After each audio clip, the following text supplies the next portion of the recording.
કાઠિયાવાડની ધરતીનો દુહો છે. એ સોરઠ ધરા સોહામણી ગઢ જૂનો ગિરનાર એના હાવજડા હેજણ પીવે નમણા એના નરને નાર.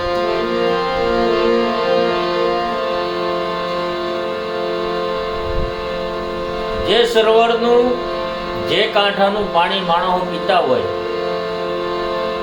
એ કાંઠાનું પાણી એના હાવજ પીવે અને હાવજનું હેઠું પાણી એ માણસો પીતા હોય.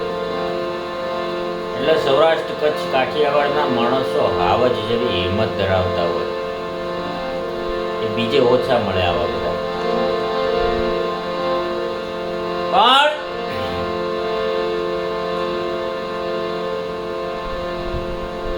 મને હમણાં જે આ દુનિયાની અંદર આ દેશની અંદર આ ધરતી માથે જે દીકરીની ઇજ્જત લૂંટાવાના પ્રશ્નો ઊભા થાય છે, થઈ રહ્યા છે, વર્તમાન સમયમાં એ ઘટના પ્રવર્તમાન છે, ત્યારે બહુ દુઃખ થાય આ વાતને લઈને. પણ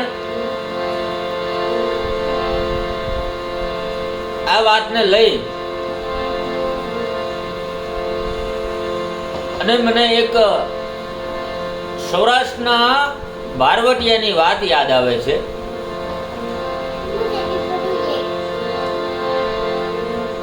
કે કચ્છ કાઠિયાવાડની ધરતીની માલિપા એમ કહેવાય કે જોગીદાસ ખુમાણ નામનો એક બારવટીયો થઈ ગયો. એ બારવટીયો જ્યારે સાહેબ બારવટું કરવા માટે થઈને નીકળે ને ત્યારે એમ કહેવાય કે પશુ પંખી પણ એના માળામાં લપાઈ જતા હોય, ઢોર ઢાકર પણ એના ઘરની અંદર હંતાઈ જતા હોય. અને એ હાલે તો સાહેબ ધરતી આમ ડોલવા લાગે અને માથેથી આબ ડોળા કાઢતું હોય, એને જોતું હોય એવું લાગે આપણને. ત્યારે જોગીદાસ ખુમાણ એમ કહેવાય કે બારવટું કરવા આટું થઈને નીકળ્યા.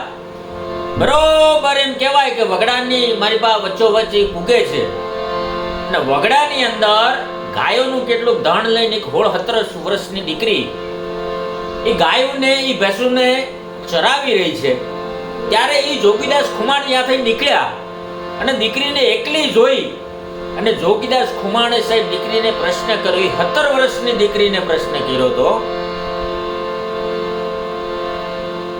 કે તારી ભેળું કોઈ છે નહીં? ત્યારે દીકરી એને નિર્ભય રીતે જવાબ દીધો હતો કે ના બાપા, હું મારા મામાના ઘેરે મોટી થાઉં છું. મારા બાપ માવતર બાળપણમાં મને છોડીને વયા ગયા.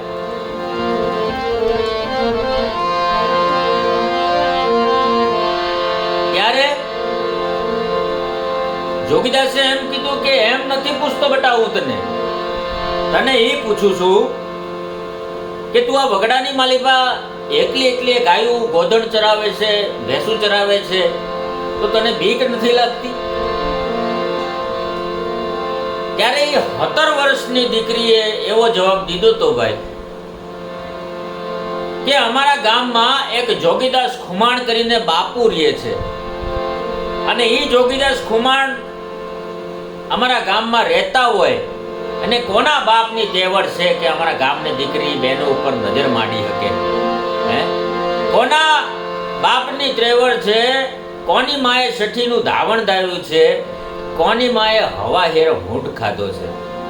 કે જોગીદાસ ખુમાણ જીવતા હોય અને અમારી ઉપર કોઈ નજર કરી શકે? ત્યારે સાહેબ એ દીકરીને ખબર નથી કે એ જોગીદાસ ખુમાણ છે.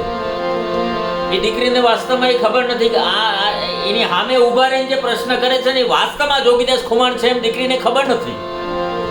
નિર્ભય રીતે દીકરી આમ કીધું કે જોગીદાસ ખુમાણ અમારા ગામનો બારવટીયો છે ની જીવતો હોય એ હોય ગામમાં, અને અમારી કોઈ ઇજ્જત લૂંટે, અમારી સામે ઇજ્જત લૂંટવાની તો વાત ઘણી આગી રહી, પણ અમારી સામે નજર પણ ન કરી શકે, કોઈની બાપની તેવડ નથી એમ. અને એ જોગીદાસ ખુમાણ ભગવાન સૂર્યનારાયણની સામે હાથ કરી, બે હાથ જોડી આખું ભગવાન સૂર્યનારાયણની સામે કરી અને એ બોલ્યો તો કે હે મારા નાથ, હે દાદા, હે સૂર્યનારાયણ ભગવાન, તું ઉગીયો તો ભલે ઉગીયો, ભાણ ભાણ ભલે ઉગીયો, હે પણ આ દીકરીના દિલમાં જે જોગીદાસ ખુમાણ બારવટીયો છે, લૂંટારું છે, તો એના પ્રત્યે કેટલો પ્રેમ છે, કેટલો ભાવ છે, કેટલો ભરોસો છે. આવો ને આવો ભરોસો હું જીવું ત્યાં સુધી મારો ભગવાન આ લોકોના હૃદયમાં, દીકરીઓના હૃદયમાં રાખશે. સાહેબ આવું એ ભલે બારવટીયો છે ને, એ ભલે બારવટીયો જોગીદાસ ખુમાણ હતો, પણ એ સાહેબ કોઈ દિવસ એને દીકરીની બેનની આબરૂ નથી લૂંટી એમ. એ પૈસા માટે, ધન માટે મહેનત કરી હશે એને, પણ કોઈ બેન દીકરી બેટીની આબરૂ એને લૂંટી નથી. આવો ભરોસો જોગીદાસ ખુમાણ ઉપર એ દીકરીનો. અને સાહેબ જો આવા જોગીદાસ ખુમાણ જેવા બારવટીયા જગતની અંદર જીવતા હોય અને જીવતા હશે તો સાહેબ આ જે અત્યારે બળાત્કાર, રેપ કેસ આ બધું થાય છે ને એ કદાચ ન થાય. એટલે આવા જોગીદાસ ખુમાણ જેવા બારવટીયા આપણે બનવાની જરૂર છે, જેથી 16-17 વર્ષની દીકરી પણ નિર્ભય રીતે વગડામાં એકલી પણ ધોધણ ચાલી. એટલે જ મને યાદ આવ્યો